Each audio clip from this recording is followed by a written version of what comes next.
Choosing a streaming box used to be a fairly simple decision, but with the Apple TV 4K 2026 now on the horizon, the field suddenly looks a lot more competitive and a lot more confusing. To make sense of it, it helps to line the new Apple TV up against the device it is replacing, as well as the biggest names outside of Apple's ecosystem: Roku, Amazon's Fire TV, and Google's Chromecast with Google TV, and look at how each one actually stacks up on the things that matter: performance, price, software, and long-term value. Start with the most obvious comparison: the new Apple TV 4K 2026 against the current third-generation model from 2022. On the outside, these two are expected to look almost identical: same compact black body, same general footprint. The differences are entirely internal. The outgoing model runs on the A15 Bionic chip, which was already a few years old when it launched and is now genuinely dated by 2026 standards. The new model is expected to jump to the A17 Pro, a chip built for flagship-level performance, along with upgraded wireless hardware and likely a larger base storage tier. For pure video playback, most people would not notice much difference between the two. Both handle 4K streaming without issue. The real gap shows up in responsiveness, multitasking, and especially in how well each one can handle Apple's new AI-powered Siri, which is reportedly built to lean heavily on on-device processing that the older chip simply is not equipped for. If Apple's new Siri experience turns out to be as capable as promised, the current model risks feeling noticeably behind within a year of the new one launching. Now widen the comparison to Roku, which has built its entire reputation on simplicity and value. Roku devices, from the budget streaming stick up through the higher-end Roku Ultra, consistently undercut Apple on price, often by a wide margin, and their interface is famously straightforward: a clean grid of apps with none of the extra layers Apple tends to build in.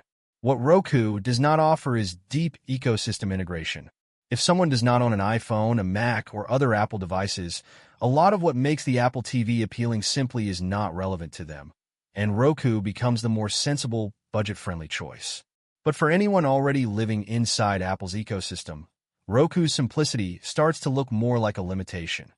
No deep AirPlay integration, no shared smart home hub potential, and nowhere near the same level of voice assistant sophistication that Apple is promising with its 2026 hardware. Amazon's Fire TV lineup sits in a similar budget-friendly space, with the added angle of tying tightly into Amazon's own ecosystem: Alexa, Prime Video, and Amazon smart home devices. Fire TV hardware is generally solid for the price, but it has never been positioned as a performance leader, and its interface leans heavily on promoting Amazon's own content and services, which can feel cluttered compared to a more neutral home screen. Where Fire TV genuinely competes is price to performance for casual streaming, and for households already using Echo speakers and other Alexa devices, the convenience factor is real. It simply is not trying to be a gaming device or an AI-first smart home hub the way the new Apple TV appears to be aiming to become. Chromecast with Google TV rounds out the major players, and it is arguably the closest in spirit to what Apple is attempting at a much lower price point. Google's device leans on Google Assistant for voice control and content discovery, offers a genuinely well-organized, content-first interface, and integrates smoothly with Android phones and Google's broader smart home lineup, including Nest devices. It is a strong, all-around option for non-Apple households, though its voice assistant, while capable, is generally viewed as less ambitious than what Apple is promising with its next-generation Siri, at least based on what has been previewed so far. So where does the new Apple TV 4K 2026 actually separate itself?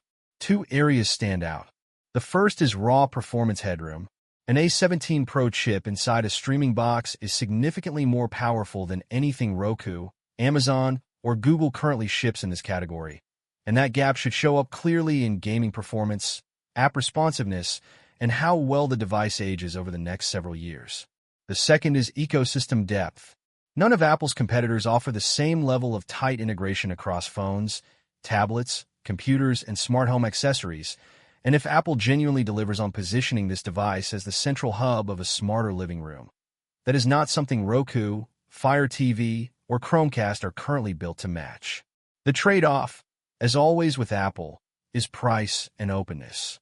Every other option on this list is likely to remain meaningfully cheaper, and none of them require buying into a broader ecosystem to get real value out of the device. If the primary use case is simple streaming, opening an app, pressing play, and not thinking about it again, Roku or Chromecast with Google TV will almost certainly deliver that experience for less money, with less complexity, and without needing anything else in the house to be an Apple product. But for anyone already invested in Apple's ecosystem, or anyone who wants a streaming box that is also a legitimate light gaming device and a genuinely capable AI voice assistant, the new Apple TV 4K 2026 is shaping up to be the clear standout in this comparison, assuming the pricing lands somewhere reasonable once Apple actually announces it.